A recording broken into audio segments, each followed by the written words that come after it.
The Cleator and Workington Junction Railway has been a lifeline for the community, connecting towns and transporting goods across the region. As the rain continues to pour, the ground begins to give way, threatening the stability of the tracks.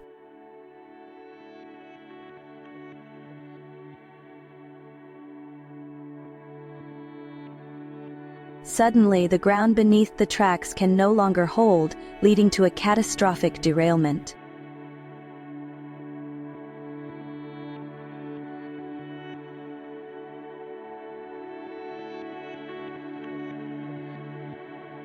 Local residents express their shock and concern as the community grapples with the aftermath of the derailment.